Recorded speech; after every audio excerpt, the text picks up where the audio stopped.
મેંદરડામાં હનુમાન જન્મોત્સવની વિવિધ મંદિરોમાં શ્રદ્ધાભેર ઉજવણી કરવામાં આવી હતી. પૂજા અર્ચના, સુંદરકાંડ પાઠ, યજ્ઞ, આરતી, ધૂન, સત્સંગ અને મહાપ્રસાદ સહિતના અનેકવિધ કાર્યક્રમો યોજાયા હતા. સમગ્ર મેંદરડા પંથકમાં હનુમાન જન્મોત્સવની આસ્થા અને શ્રદ્ધાભેર ઉજવણી કરવામાં આવી હતી. નગરના વિવિધ હનુમાનજી મંદિરોમાં પૂજા અર્ચના, સુંદરકાંડના પાઠ, મહાઆરતી સહિતના ધાર્મિક કાર્યક્રમોમાં મોટી સંખ્યામાં શ્રદ્ધાળુઓ ઉમટી પડ્યા હતા. મેંદરડા હવેલી ગલીમાં આવેલા મોટા રામજી મંદિર ખાતે બિરાજમાન બુઢિયા હનુમાન દાદાના સાનિધ્યમાં વિશેષ કાર્યક્રમો યોજાયા હતા. અહીં કુબાવત પરિવાર દ્વારા છેલ્લા 90 વર્ષથી પેઢી દર પેઢી હનુમાન જયંતિ અને રામ જન્મોત્સવ ઉજવવાની પરંપરા છે.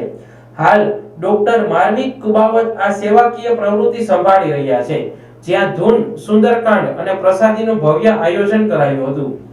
નગરના આ વિસ્તારોમાં પણ ભક્તોનો ભારે ઉત્સાહ જોવા મળ્યો હતો.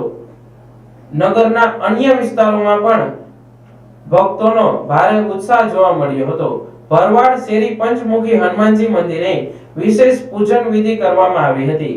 હવેલી શેરી નાના મંદિર તરીકે પ્રખ્યાત બુઢિયા હનુમાન મંદિરે ભક્તો દર્શનાર્થે ઉમટી પડ્યા હતા. નિધિનગર સોસાયટીના પવનપુત્ર હનુમાનજી મંદિરે પણ ધામધૂમપૂર્વક હનુમાન જન્મોત્સવની ઉજવણી કરવામાં આવી હતી. વહેલી સવારથી મંદિરોમાં પૂજા અર્ચના અને હનુમાન ચાલીસાના પાઠ શરૂ થયા હતા. વિવિધ વિસ્તારોમાં સુંદરકાંડ અને ભજન કીર્તનની રમઝટ જામી હતી. સાંજે મહાઆરતી બાદ સમૂહ ભોજન અને પ્રસાદીનું વિતરણ કરવામાં આવ્યું હતું. સમગ્ર મેંદરડા પંથક હનુમાનજીના જન્મોત્સવના રંગે રંગાયેલું જોવા મળ્યું હતું. તમામ મંદિરોમાં વિશાળ સંખ્યામાં ભક્તોએ ઉપસ્થિત રહી ધન્યતા અનુભવી હતી.